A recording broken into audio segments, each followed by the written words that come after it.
tribunal de grande instance de Fatick. Et il est vrai qu'il va falloir réaménager cette prison qui doit effectivement faire face à de nouvelles contraintes. Des contraintes inhérentes au fait que, évidemment, il ne s'agit plus d'un tribunal d'instance, mais d'un tribunal de grande instance, avec tout ce que cela comporte comme aléas qu'il faudra prendre en compte. Et je crois que l'exposé tout à l'heure de l'honorable député Dang a été assez éloquent et ça entre dans le cadre de nos préoccupations et nous nous efforçons justement de régler ces questions.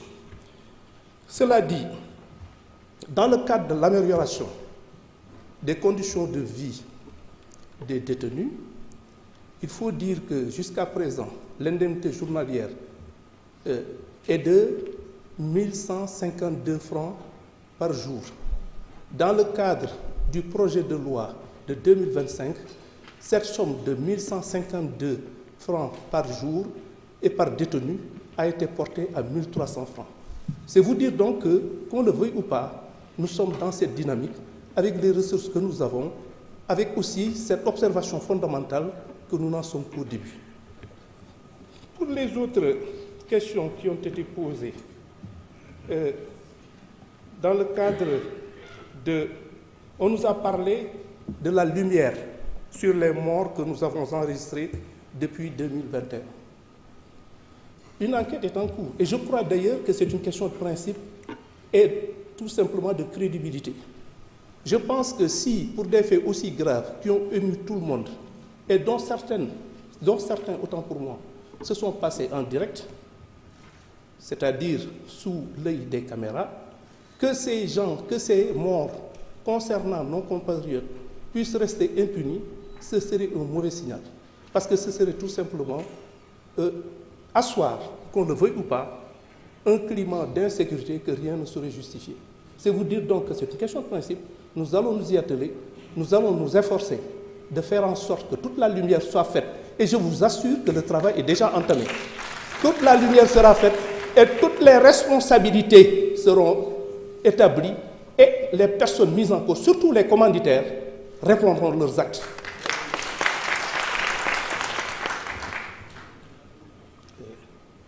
C'est vrai que beaucoup de questions ont été posées sur des procédures en cours, dont également l'affaire concernant Didier Badji et l'autre, ce qui veut dire que Fulbert Sambou, excusez-moi, Fulbert Sambou, cette affaire est en cours d'instruction. C'est-à-dire qu'à l'origine, il a été ouvert une information pour recherche des causes de la mort, mais c'est une priorité également. C'est une question prioritaire. Il va falloir déterminer les conditions dans lesquelles ces honorables gendarmes ont disparu et faire montre de la même détermination pour que les commanditaires et les exécutants de cette ignoble besogne puissent répondre leurs actes de la façon la plus rigoureuse.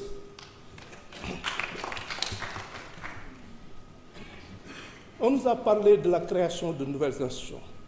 Je m'étonne que cela vienne de la part de personnes qui ont traversé les régimes et qui ont eu à être témoins de transformation du Conseil économique et social qui, effectivement, n'ont eu qu'à changer de nom avec les mêmes réalités.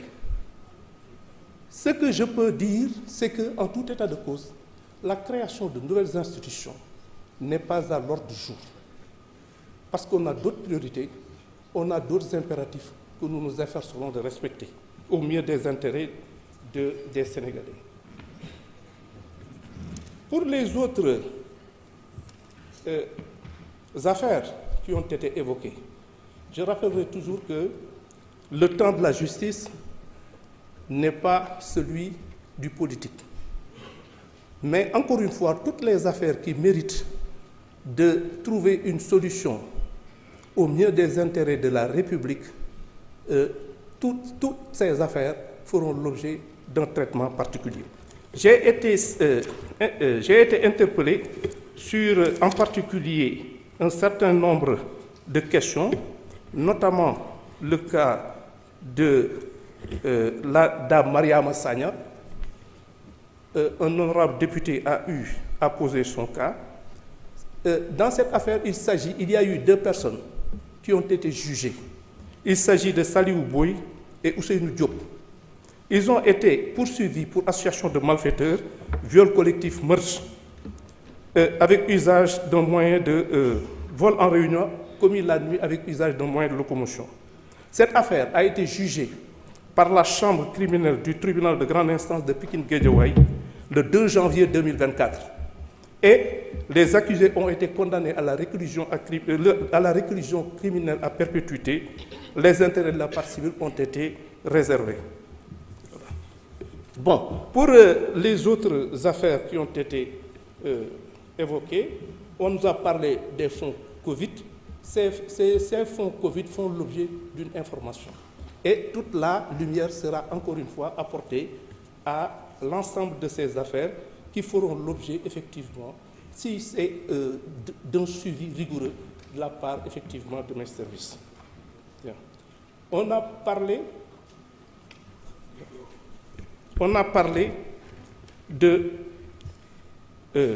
la commission d'indemnisation. Il ne s'agit pas d'une commission d'indemnisation, mais plutôt d'une commission d'assistance aux justiciables. Et cette commission est logée au ministère de la Femme. Et cette commission travaille régulièrement pour apporter de l'aide à l'ensemble, effectivement, des personnes qui ont été victimes des malheureux événements que nous avons évoqués. Il est dit aussi, l'honorable député Bousso a parlé du problème de l'accès à la justice. Elle nous a également rappelé un principe qui nous est cher, suivant lequel nul n'est censé ignorer la loi. Vous savez, madame, ce n'est pas un principe sénégalais, c'est un principe universel. Si on dit que nul n'est censé ignorer la loi, c'est juste une question de commodité. Une question de commodité dans la mesure où les lois, quand on les vote, quand vous les votez, et que ces lois sont promulguées et publiées, mais personne ne peut invoquer devant une juridiction, je ne suis pas au courant. Sinon, on va condamner absolument personne.